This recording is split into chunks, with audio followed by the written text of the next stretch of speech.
जय सिया राम, जय राधा रानी, हर हर महादेव। तो आज मैं गणेश जी की लीलाओं का थोड़ा सा वर्णन करना चाहता हूँ शिव पुराण के अनुसार। तो शुरू करते हैं। बड़ी अच्छी अच्छी लीलाएं हैं। माँ भगवती पार्वती जी की दो सखी थीं। एक बात की बात है, जया और विजया। वो जया और विजया माँ पार्वती को कभी कभी कहा करती थी कि देवी, हम लोग तो अपने मायके से यहाँ आए हैं और ये कैलाश पर्वत हमारे लिए नया है। हालांकि यहाँ कोई कमी नहीं है, किसी भी चीज़ की कमी नहीं है।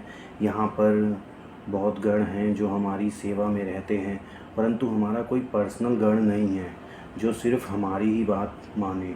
और माँ पार्वती ने सुना, कभी कभी हमारे मन में शंका पैदा करते हैं।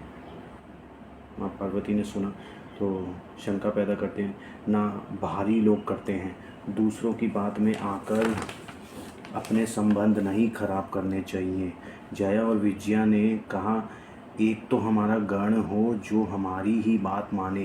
पार्वती मैया ने इग्नोर कर दिया, मना कर दिया। जितने भी गण हैं श्रद्धा से हमारी सेवा तो करते हैं, ये सब हमारे ही तो गण हैं। तो क्या ऐसा सोचती हो? तो एक दिन एक लीला हो गई विचित्र।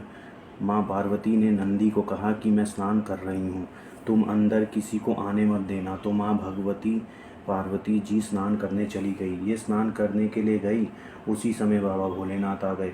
अब बाबा भोलेनाथ जब आए तो नंदी ने मना किया कि अभी आप भीतर मत जाइए। माँ ने मना किया है। नंदी क्या करेगा, शिव जी के आगे ठीक है, हमारी ही तो है पार्वती, उस लीला को करना होगा या वो लीला ऐसी होगी।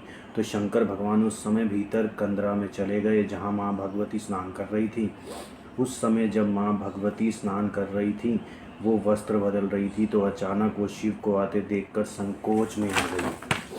और जब संकोच में आ गई तो उनके मन में ये बात बार बार उठने लगी, जया और विजया जो कह रही थी वो सही थी। वो सही तो कह रही थी, उन्होंने कहा था कि अपना एक गण होना चाहिए।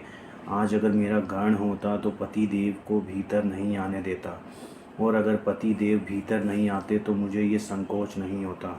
फिर जया और विजया ने कह दिया, माता जी, हमने तो आपसे पहले ही कहा था, अपना एक गण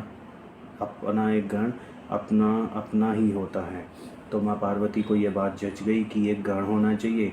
इस प्रकार विचार कर उन देवी ने अपने शरीर के जो ओटन लगा रखी थी, उन्होंने अपने शरीर पर जो ओटन लगा रखी थी, उस शरीर की ओटन को थोड़ा मला।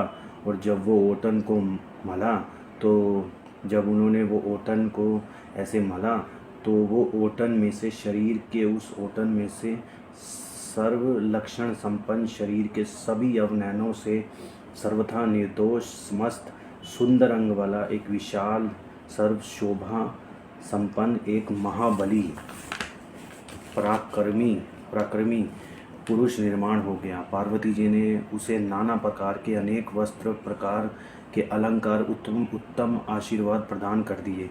तुम मेरे पुत्र हो, तुम ही मेरे हो, यहाँ कोई दूसरा मेरा नहीं है।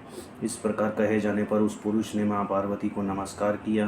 तो क्या बोलना पड़ेगा, गणेश जी महाराज की जय हो, गणेश भगवान की जय हो, माँ पार्वती जी की जय हो। तो ये तो गणेश जी महाराज के जन्म की गाथा थी जो शिव पुराण के अनुसार मैंने आपको बता दी। तो जय सिया राम, जय राधा रानी, हर हर महादेव।